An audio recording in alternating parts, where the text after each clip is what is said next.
अध्यक्ष महोदय, आज जो किसान है गन्ना पैदा करता है वह परेशान है कि क्या होगा, हमारा यह व्यापार रहेगा या नहीं रहेगा, उसका यह व्यापार चलेगा या नहीं चलेगा।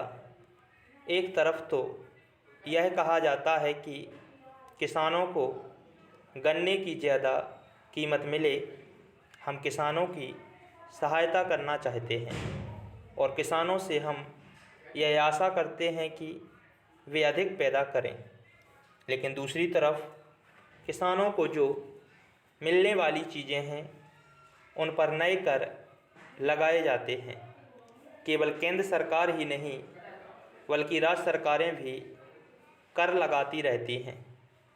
अधिक उपज के लिए किसानों को कुछ चीज़ों की आवश्यकता है जिनकी पूर्ति करना बहुत आवश्यक है। उनको ऐसे साधन चाहिए जिनको वे खेती में उपयोग कर सकें। हमारे प्रदेश में बड़े बड़े बांध बने हैं और उनसे बिजली पैदा होती है, लेकिन बिजली घर का कहीं पता नहीं है। बिजली घर यदि बना भी हुआ है तो भी उनको बिजली नहीं मिलती है। नलकूप पड़े हैं लेकिन चालू नहीं किए जा रहे हैं।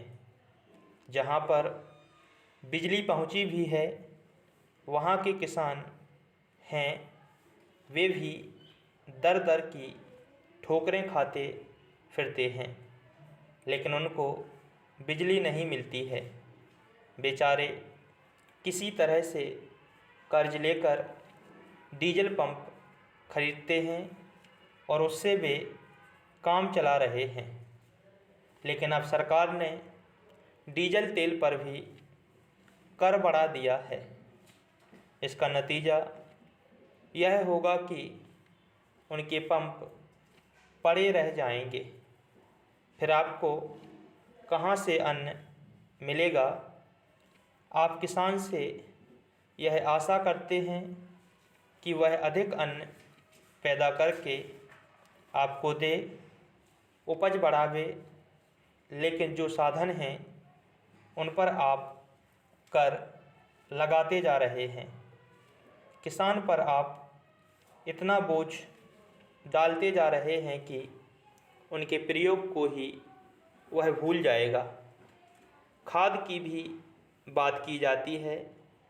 आप कारखाने भी खोलना चाहते हैं।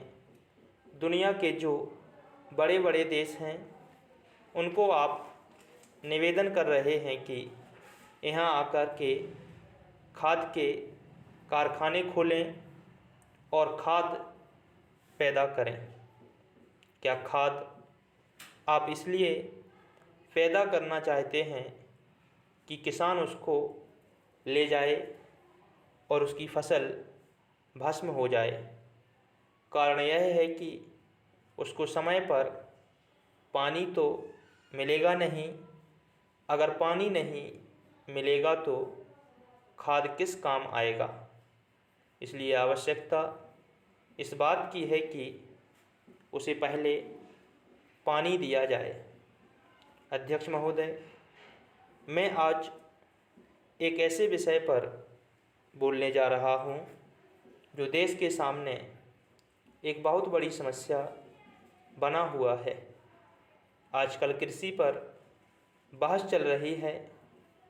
मैं कल से सुन रहा हूँ, कई लोगों ने तो सरकार की बड़ी प्रशंसा की है कि वह बहुत ही अच्छा काम कर रही है। मैं मंत्री महोदय से एक प्रश्न करना चाहता हूँ। मार्च में मंत्री महोदय ने एक प्रश्न के उत्तर में कहा था कि 2 वर्ष में हमारा देश आत्मनिर्भर हो जाएगा। मैं जानना चाहता हूँ कि ऐसा कहने के पीछे उनका आधार क्या है? कौन से उनके पास ऐसे प्रमाण हैं जिनके आधार पर उन्होंने इस प्रकार की घोषणा की है? मैं चाहता हूँ कि जब वह उत्तर दें तो इस बात को अपने उत्तर में बताएं। आप जानते हैं कि इस देश में 80% लोग खेती करते हैं और उसके बाद भी आज हमारे देश का सम्मान दूसरे देशों में कितना है। आज हम दूसरे देशों से देश के नागरिकों के लिए खाद्यान्नों का आयात काफ़ी मात्रा में कर रहे हैं। खाद्यान्न की स्थिति बिल्कुल संतोषजनक नहीं है।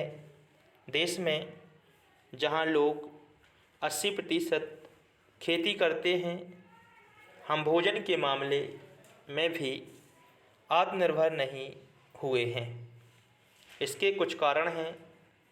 जिस समय देश स्वतंत्र हुआ उसी समय से इस सरकार ने कुछ गलतियां की हैं, जिसका यह परिणाम है कि आज इतने वर्षों के बाद भी हम आत्मनिर्भर नहीं हो सके हैं।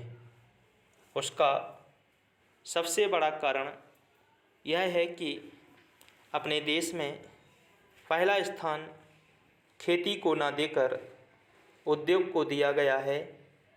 उद्योग हमारे देश के लोगों की जीविका का मुख्य साधन नहीं हो सकता है। भोजन की समस्या के हल के लिए किन किन चीज़ों की आवश्यकता है, उसकी तरफ हमें ध्यान देना चाहिए। सबसे पहले पानी की आवश्यकता है। मैं समझता हूँ कि देश में सिंचाई पर काफ़ी जोर दिया जाना चाहिए और सिंचाई तथा खाद्य मंत्री एक होना चाहिए, यह मेरी मांग है। पानी के बाद खेती के लिए खाद भी आवश्यक है। खाद का स्थान दूसरा हो सकता है। आज देश में खाद की बात काफ़ी जोर देकर कही जाती है। यह कहा जाता है कि उपज को बढ़ाने के लिए खाद की आवश्यकता है। बिना खाद के उपज नहीं बढ़ सकती, किंतु खाद कहाँ तक उपज को बढ़ा सकेगी, यह भी देखने और सोचने की ही बात है। इस ओर एक समन्वयक नीति चाहिए।